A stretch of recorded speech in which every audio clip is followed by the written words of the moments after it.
आज कितने किसान हमारे सिंघू बॉर्डर के ऊपर सुप्रीम सैक्रिफाइस दे रहे हैं। एक एक किसान भगत सिंह बन के वहां पे बैठा हुआ है।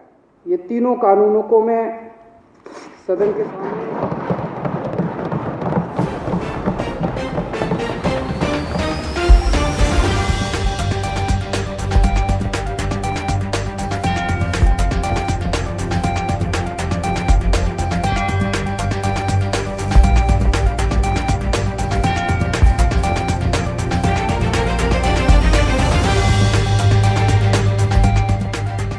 शायद 70 साल के भारत के इतिहास में पहली बार हुआ होगा कि राज्यसभा के अंदर बिना वोटिंग के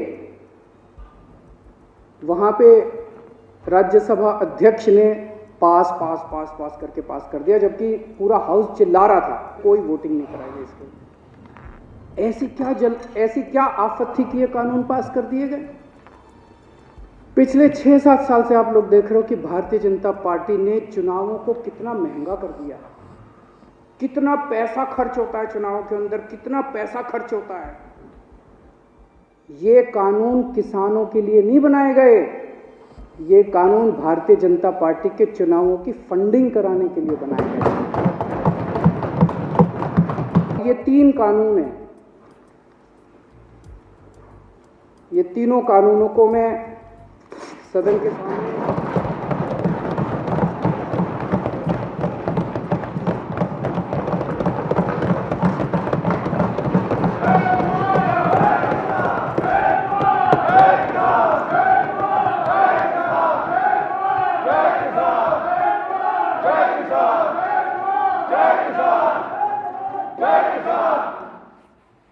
इन दोनों कानूनों को फाड़ते हुए मुझे बेहद दर्द हो रहा है।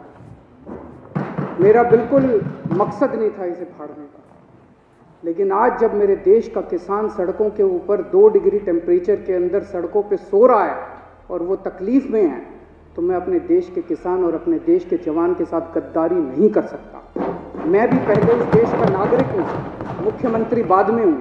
तो आज इन तीनों कानूनों को ये विधानसभा खारिज करती है और केंद्र सरकार से अपील करती है कि किसानों की बात मानते हुए अंग्रेजों से बदतर न करें।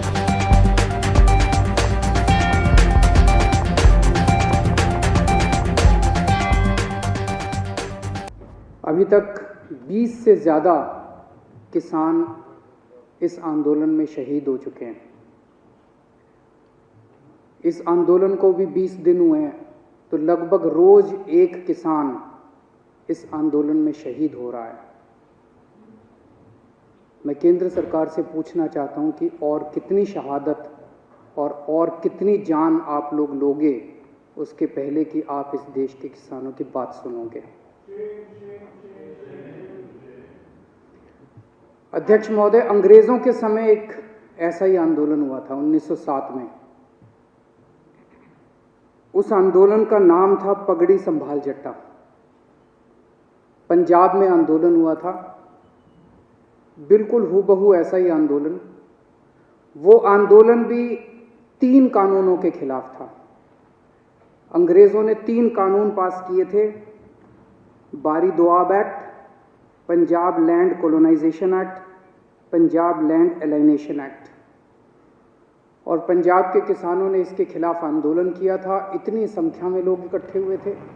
उस आंदोलन की लीडरशिप की थी भगत सिंह के पिताजी ने, किशोरी सिंह जी ने, और भगत सिंह के चाचा ने, अजीत सिंह जी ने। भगत सिंह ने क्या इसी बात के लिए कुर्बानी दी थी कि जब देश आज़ाद होगा तो अपनी सरकारों के खिलाफ भी इसी किस्म से आंदोलन करने पड़ेंगे। आज़ाद भारत के अंदर भी इतने लोगों को अपनी जान कुर्बान करनी पड़ेगी। आज कितने किसान हमारे सिंघू बॉर्डर के ऊपर सुप्रीम सैक्रिफाइस दे रहे हैं। एक एक किसान भगत सिंह बन के वहां पे बैठा हुआ है।